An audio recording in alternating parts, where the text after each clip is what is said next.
যে তাতালটা যে তৈরি করা হয়েছে এখানে কোনো রডের জোড়া নেই। প্রত্যেকটা অংশে যে কটা রুম আছে এই কটা রুমে কোনো তাতালের জোড়া নেই। জোড়াগুলো দেওয়া হয়েছে আপনার L4 ভাগ করে যে ক্যারাংটা টানা হয়েছে সেই ক্যারাঙের সাইডে, মানে ভীমের সাইডে। তো কোন ভুলবশত আপনারা যখন রডে জোড়া দিবেন ভুলবশত এই ক্যারাঙের যে পুষ্কুনিটা তৈরি করা হয় এখানে রডের জোড়া দেওয়া যাবে। দেখেন এখানে 15 থেকে 20টা রড আছে কিন্তু একটা রডও জোড়া নেই, জোড়া দেওয়া হয়েছে দুই সাইডে।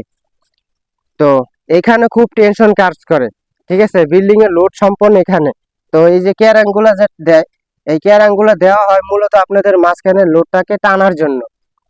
তো এই মাঝখানের লোডটাকে টানার জন্য মূলতই এই ক্যারাং গুলো দেওয়া হয়। তো যার ফলে যখন যদি আপনারা যদি এই ক্যারাং এর মাঝখানে যেখানে যদি রডের জোড়া দেন তাহলে কিন্তু আপনাদের ছাদের ক্ষতি হবে ভবিষ্যতে। কারণ এখানে লোডটা যে পড়ে এই লোডটাকে ক্যারাং এর মাধ্যমে সাইডে টানা হয়। এই জায়গায় কোনো জায়গায় কোনো সময়ই রডের জোড়া দেওয়া যাবে না, এসব বিষয় আপনাদের বাড়িতে খেয়াল রাখতে হবে।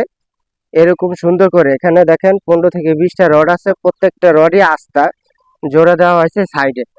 তো আপনারা ভুলবশত যে পুষ্কুনিটা তৈরি করা হয় এখানে রডের জোড়া দিবেন না।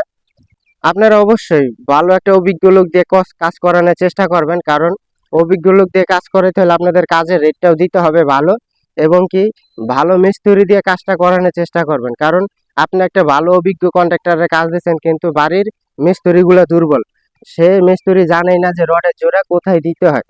তো অবশ্যই এসব যাচাই বাছাই করে আপনারা একটা কন্ট্রাক্টর এবং কি একটা মিস্ত্রিরে কাজ দেওয়ার চেষ্টা করবেন। কারণ এই জায়গায় যদি রডের জোড়া দেন কিন্তু আপনাদের বাড়ির ক্ষতি হবে ভবিষ্যতে। এই জায়গাটা যে লোডটা আছে সেই লোডটাকে কেয়ারাঙে টেনে সাইডে নিয়ে যায়। তো এই জায়গায় যদি আপনাদের বাড়ির দুর্বল কাজ তৈরি হয় এতে কিন্তু আপনাদের বাড়িরই ক্ষতি হবে।